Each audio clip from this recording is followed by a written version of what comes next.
बताएं कि ये मोदी ने हमारे घर की गैस छीन ली, बताएं कि मोदी ने महंगाई जो डायन थी उसे डार्लिंग बना दिया, बताएं कि मोदी के राज में अब 2 वक्त की रोटी भी नहीं मिल रही। हर साल 2 करोड़ रोजगार दूंगा, और रोजगार क्या निकला? पकौड़ा।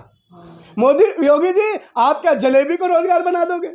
आपके बड़े भैया, आपके दद्दा, आपकी पार्टी के देखते हैं इस चीज को। ये जी की तैयारी है कि सबसे बड़ा जी कौन? अच्छा। मोदी जी बड़े, योगी जी बड़े, मौर्य जी बड़े, या संघ जी बड़े, या और तमाम जी? कितने जी हैं? इस जी के चक्कर में जनता गायब है। अपने ईमान से मुसलमान हिंदुस्तान में है, तुम तिरंगे से हरा रंग हटा नहीं सकते। ये मोदी जी के कलम से फैसला आया है क्या राम मंदिर बने? अमित शाह के कलम से फैसला आया है, संघ के कलम से फैसला आया है, तो मंदिर कौन बना रहा है? सुप्रीम कोर्ट से आया है। अगर फैसला देने का काम हमारे सर्वोच्च अदालत ने किया है, तो मोदी जी मंदिर कैसे बना रहे? ये कौन बेवकूफ लोग हैं जो कहते हैं कि बीजेपी मंदिर बना रही है? कौन ऐसे मूर्ख लोग हैं जो ये कहते हैं कि सुप्रीम कोर्ट से वर्डिक्ट से बड़ा मोदी का वर्डिक्ट हो गया? कौन ऐसे बेवकूफ हैं जिन्हें जरा सी भी जानकारी नहीं है कि अदालत इस देश का सर्वोपरि है, और अदालत का सर्वोपरि फैसला था कि जमीन का विवाद खत्म हो जाए और वहां मंदिर का निर्माण हो। इसमें मोदी जी ने क्या कर लिया भैया? फैसला देगी अदालत और सेहरा बनेगा मोदी के सिर, और चोरी होगी गुल्लक की और मोदी का नाम नहीं होगा। दोनों चीजें तो नहीं होंगी। अगर फैसला अपने सिर मानते हैं मोदी जी, योगी जी, तो गुल्लक चोरी में भी इनका नाम आना चाहिए, चिंदी चोरी में भी नाम आना चाहिए, जमीन के कमीनों में भी इनका नाम आना चाहिए। ये सिर्फ और सिर्फ अपने नाम की सियासत करें। राम का मंदिर कौन बना सकता है भैया? राम का मंदिर स्वयं राम बना सकते हैं, प्रभु राम की आस्था का केंद्र है। लेकिन राम का मंदिर सिर्फ आस्था के लिए बन रहा है, पूजा अर्चना के लिए बन रहा है, या किसी एक संप्रदाय का डराने और धमकाने के लिए बन रहा है? डराने धमकाने के लिए नहीं होना चाहिए। मैं तो एक बहुत बड़ी बात कहता हूं कि अपने ईमान से मुसलमान हिंदुस्तान में है, अपने ईमान से मुसलमान हिंदुस्तान में है, तुम तिरंगे से हरा रंग हटा नहीं सकते। ये केसरिया सफेद और हरा रंग के बाना को लेके साजी सियासत, साजी विरासत, साजी आज़ादी, बिस्मिल्लाह से लेके बिस्मिल तक सबकी ये साजी विरासत है। इसमें चंद्रशेखर आजाद से लेकर भगत सिंह के फांसी के झूले को झूला है। इसमें कोई आज कह देता अदना सा आदमी किसी भी मुसलमान को उसकी दाढ़ी और टोपी देखकर पाकिस्तान चले जाओ, कौन होता है वो पाकिस्तान भेजने वाला? उनके बुजुर्ग, उनके पूर्वज इसी जगह पे मादरे हिंदुस्तान में उन्होंने जमीन को चूमकर 5 बार भारत माता की माटी को चूमकर सजदा करते हैं। और कोई सा भी अदना सा एक टीका छाप आके कह देता है कि उठाओ झोला।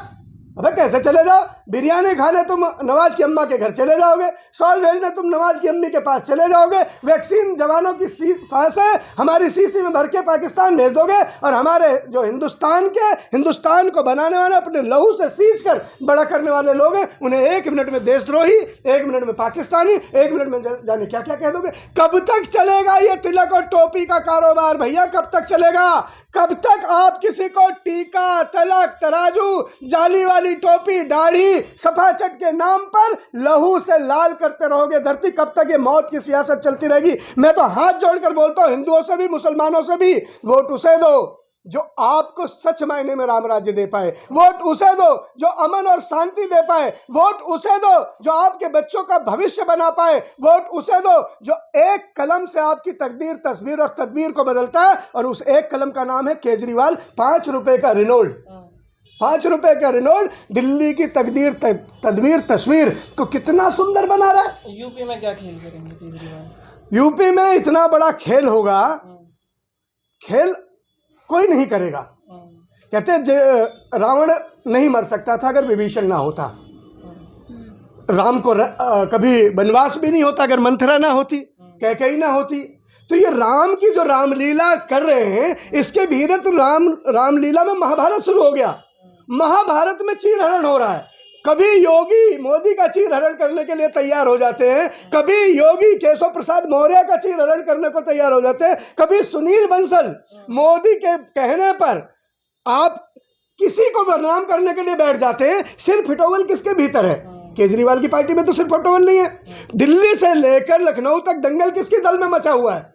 आप जनता के बीच में जवाबदेही नहीं दे पाए। 5 साल का काम आपने दिया, दीपावली थाली ताली बजाकर गुजार दिया। अब 5 साल वापस तो आएंगे नहीं, जनता के बीच में जाएंगे, क्या करेंगे? आपने नाम बदल दिए शहरों के, आपने जिलों के नाम बदल दिए। अब योगी जी क्या आप अपना नाम बदल के चुनाव लड़ने आओगे क्या? योगी जी ने कहा दिसंबर तक हम 10 लाख युवाओं को नौकरी दे देंगे। मोदी जी ने भी कहा था, उनसे बड़े हैं, हर साल 2 करोड़ रोजगार दूंगा, और रोजगार क्या निकला? पकौड़ा।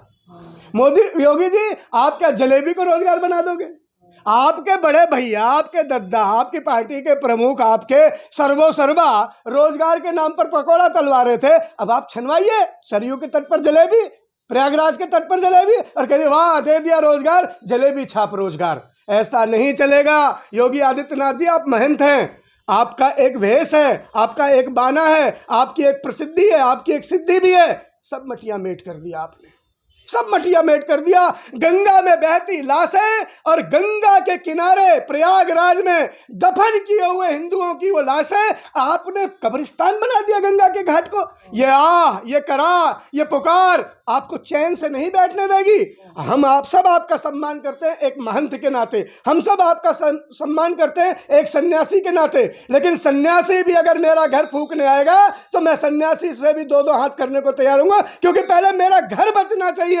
सन्यासी का सन्यास इसलिए नहीं हुआ कि लोगों को सन्यास भेज दे, लोगों को वनवास भेज दे, लोगों का हक छीन ले और राम की गुल्लक को चोरी करवा दे। ऐसा सन्यासी हिंदुस्तान को नहीं चाहिए। आपने संदीप जी देखा होगा कि 2 पोस्टर की मैं यहाँ बात करूंगी। एक पोस्टर वैक्सीन को लेकर जिसमें मोदी जी बड़े खिलखिला रहे हैं, हर जगह वो पोस्टर लगा हुआ है। तो ये तो होगा प्रचार प्रसार। और जब पोस्टर वैक्सीन पर सवाल खड़े हुए थे तब लगाए थे, उनको अरेस्ट कर लिया गया। ऐसा क्यों होता है? देखिए 2 बातें हैं। मोदी जी वैक्सीन पर पोस्टर लगाएं, खूब बढ़िया बात है। जनता के टैक्स को किस तरह से बर्बाद करना है, मोदी जी से अच्छा आज तक कोई नहीं आया। ये संयोग की बात है या प्रयोग की बात है कि जब जब बैंक लुटे, वो मेहुल चौकसी हो, छोटा मोदी हो या नीरव हो या माल्या हो, ये संयोग है या प्रयोग है? हिंदुस्तान को जानना चाहिए कि सारे गुजराती हैं। जब भी बिजनेस व्यवसाय ठेकेदारी की बात आएगी, या अडानी अंबानी से लेकर सारे लोगों को जो ठेका मिलेगा, ये संयोग है या प्रयोग है कि सारे गुजराती हैं? ये संयोग है या प्रयोग है कि योगी जी की छाती पर एक IAS अधिकारी को रिटायर करा के बगल में बिठा दिया गया और कहा गया दिल्ली दरबार से कि योगी जी की छाती पे मूंग डलिए? ये संयोग है प्रयोग है कि वो अधिकारी भी गुजराती है? ये पूरे हिंदुस्तान का गुजरातीकरण जो हो रहा है, ये हिंदुस्तान कैसे बर्दाश्त करेगा? आज योगी जी ने आंखें तरेर दी हैं, योगी जी ने आंखें दिखा दी हैं कि दम है तो मेरे बिना चेहरे के चुनाव लड़के दिखा दो। पूरी बीजेपी में खलबली मच गई है। सुनील बंसल जी सन्न हो गए, मौर्य जी के घर में रसमलाई खिलाई जा रही है। क्या हो रहा है ये बीजेपी? उनके पास बीजेपी डर गई है योगी से, बीजेपी सहम गई है योगी से। बीजेपी के पास अब न विकल्प है न संकल्प है। चाल चेहरा चरित्र वाली बीजेपी अब योगी के घंटे और घड़ियाल पर आके रह गई है, गुल्लक चोरी पर आकर टिक गई है। जनता पूछती है कि क्या इसीलिए हमने एक मजबूत प्रधानमंत्री चुना था? जनता पूछती है क्या इसीलिए हमने एक ताकतवर प्रधानमंत्री चुना था? जनता पूछती है कि क्या इसीलिए हमने एक अच्छा इंसान चुना था जो गरीब का लाल था? जनता पूछती थी क्या इसीलिए हमने आपकी बात पर भरोसा किया था कि आप काला धन लेकर आएंगे? क्या हमने इसी बात पर आपको भरोसा दिया था कि अब बहुत हुई महंगाई की मार, अब की बार मोदी सरकार? महंगाई कहाँ है? मोदी जी ने 2014 में एक भाषण दिया था, आप सबको बेहतर याद होगा, कि जब वोट देने जाना तो सिलेंडर के पैर छू लेना। मोदी जी तब सिलेंडर 400 रुपए का था, आज सिलेंडर 1000 रुपए का है। जब लोग वोट देने कतार में लगे तो सिलेंडर सर पर रख कर जाएं क्या? बताएं कि ये मोदी ने हमारे घर की गैस छीन ली? बताएं कि मोदी ने महंगाई जो डायन थी उसे डार्लिंग बना दिया? बताएं कि मोदी के राज में अब 2 वक्त की रोटी भी नहीं मिल रही? कैसे देखते हैं इस मोदी राज को? मोदी राज मतलब मोदी है तो मुश्किल है, मुमकिन है, गलत मोदी है तो मुश्किल है। मैं सही बोल रहा हूं। कैसे मुश्किल है? बैंकों के बाहर कतार है, लंबी लंबी कतार और कतरा कतरा का पकोड़ा। ये मोदी सरकार की पहचान बन गई है। रोजगार के नाम पर कतरा। बैंकों में हमारे ही पैसे थे, 5000 7000 10,000। किसके पैसे थे? हम कौन से चोर थे भैया? हमने अपने पैसे रखे थे, हमने ही पैसे रखे थे, हम ही निकालने गए और लंबी कतारों के बाद लाठियों से हमारे ही बदन सूते गए हैं, हम ही पीटे गए। याद है ना आपको दृश्य? और उस पर भी मजे की बात, 90 साल की मां को मोदी जी ने, अपनी 90 साल की मां को 20 कैमरे लगवा के सजा कर 2000 रुपए के लिए लाइन में लगा दिया। अपना फायदा होगा तो किसी को नहीं बख्शेंगे। बिना वजह की तालाबंदी, बिना वजह की नोटबंदी, बिना सोचे समझे देश में काले कानून 3। ये देश है या आपके खैरात बांट रहे हैं आप? आज आपने कहा बहन जी, एक बढ़िया सवाल पूछा आपने कि हंसता खिलखिलाता हुआ वैक्सीन वाले पोस्टर पर प्रचार है। ऐसा ही हंसता खिलखिलाता फोटो हम सबके प्रमाण पत्रों पे भी लगा दो जो हमारे रिश्तेदार मरे हैं, जो हमने रिश्तेदार मर गए हमारे, जिनको ऑक्सीजन नहीं मिली, जिनकी लाशों को जलाने के लिए लकड़ियां नहीं मिली, जिनकी लाशों को गंगा में बहता हुए हमने देखा है, जिनकी लाशों के ऊपर से आपने योगी जी ने कवर हटा दिया, उनकी चदरें हटवा दी ताकि दूर से लाशें ना चमकी। उनके सर्टिफिकेट पे भी मोदी जी, योगी जी आप हंसते हुए छप जाओ, क्यों नहीं छप रहे भैया? बदलाव करेगी यूपी देश की राजनीतिक राजधानी है। सेमीफाइनल कहा जाता है कि जो यूपी पे राज करता है वो देश में एक तरह से सेमीफाइनल ही होता है। 2000 अब जो 24 में चुनाव आएगा बहुत बड़ा फर्क पड़ेगा इससे। मोदी जी राजनीति के बादशाह बनकर आए थे, वजीर बनकर जा रहे हैं, और ऐसा प्रधानमंत्री की विदाई शायद कभी नहीं हुई होगी किसी की कि जो बात बात पर जिसके आंसू छलकते हों। अभी तो आप मन से रो रहे हो, जिस दिन 2024 के परिणाम आएंगे आपको फूट फूट कर रोने की जगह भी नहीं मिलेगी, क्योंकि तब ना आपके सामने कैमरा होगा और ना आपको देखने वाले लोग। कहाँ रोकोगे, कहाँ रोओगे, किसका कांधा लोगे? कांधा उतर जाएगा। मोदी जी आप अपना गुजरात छोड़कर बनारस आए थे, काशी को क्योटो बनाने आए थे। काशी की सड़कों पर नाव चल रही है आज बरसात में, देख लीजिए। क्योटो बन गया क्या काशी? काशी के लोग हर हर मोदी घर घर मोदी का नारा दिया था, अब कह रहे भगाओ मोदी भगाओ शाह। ये बनारस की आवाज है। आज यूपी के लोग सबसे ज्यादा त्रस्त हैं भैया। आप बात नहीं कर सकते यूपी में, बात कर सकते हैं क्या? आप पत्रकार होने के नाते बात कर सकते हैं क्या इस स्वतंत्रता के साथ? बोलने की आजादी के कितने पत्रकार, कभी ऐसे पत्रकारों पर केस हुए क्या? हम और आप क्या भुगत रहे? कभी किसी के बोलने की आजादी पर कभी खतरा मंडराया क्या? ये योगी और मोदी क्या समझ रहे हैं कि सदा सदा रहेंगे क्या? सदा सदा तो यहाँ पर बाबर, हुमायूं, अकबर भी नहीं रहे। 70-80 साल हम राज करें। मैं कह रहा हूं 1000 साल राज करो। मुगलों ने भी किया है, जाना तो पड़ा है। अंग्रेजों ने भी 200 साल राज किया है, जाना तो पड़ा है। ये धरती योगी और मोदी नपुंसकों की धरती, कायरों की धरती नहीं है। ये भगत सिंह की धरती है, ये सुभाष चंद्र बोस की धरती है, ये चंद्रशेखर आजाद की धरती है, बिस्मिल की धरती है। और कहते हैं ना जिस ओर जवानी चलती है उस ओर जमाना चलता है। यूपी का जवान अंगड़ाई ले चुका है। इनकाउंटर की फैक्ट्री जो लगी हुई है, इनकाउंटर की फैक्ट्री से निकली हुई गोलियों पे कौन कौन निशाने पे आ रहे, किन की छातियां छलनी की जा रही है, किन की गाड़ियां पलटी जा रही है, वही लोग बदलने की तैयारी में वो बदलेंगे।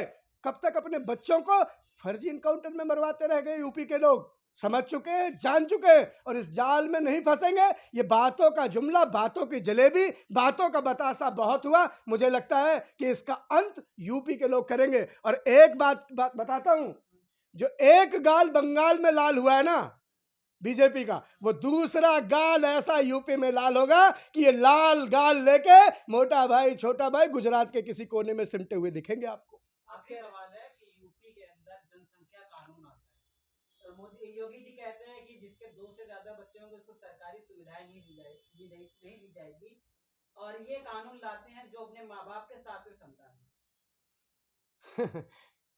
मैं एक बात बताता हूं कि गलतियां कभी भी सुधारी जा सकती हैं।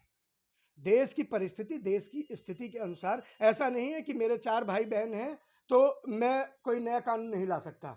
मैं आपकी बात को समझता हूं, वो स्थितियां कुछ और रही होंगी, वो परिस्थितियां कुछ और रही होंगी, आज स्थितियां कुछ और है। मैं कहता हूं देश हित में कोई भी फैसला होगा, राष्ट्र हित में कोई फैसला होगा, तो उसमें ना कोई मुसलमान पीछे है। जो कानून लाए उसमें जिसके 2 से ज्यादा बच्चे अभी होंगे उनको सुविधाएं नहीं मिलेंगी। मतलब अभी जो ये कानून अभी क्यों आया है 4 साल बाद? देखिए, मैं किसी भी कानून को लाना किसी भी सरकार का अपना अधिकार है। ये तो 3 काले कानून भी लेके आए जिसकी वजह से 500 हमारे किसान शहीद हो गए। देखिए देश का दुर्भाग्य देखिए कि बेटा पाकिस्तान से और चाइना से लड़ते हुए मर रहा है और उसका बाप किसान दिल्ली और सिंधु बॉर्डर पर अपनी जान दे रहा है। दोनों की लाशें उठ रही है और दोनों की लाशों को तमाशा बनाया जा रहा है। पुलवामा के शहीदों की अर्थियों के साथ क्या क्या हुआ आपने देखा, किसानों की अर्थियों के साथ क्या क्या हो रहा है आप देख रहे हैं। कब तक ये अर्थियों का तमाशा, ताबूतों का बाजार बनाकर वोटों का व्यापार चलता रहेगा? हिंदुस्तान ये बात पूछता है और बेनकाब भी करता है। रही बात कानून बनाने की, आपने एक सही सवाल पूछा। इनको तो क्या चाहिए, क्या चाहिए? तुष्टीकरण।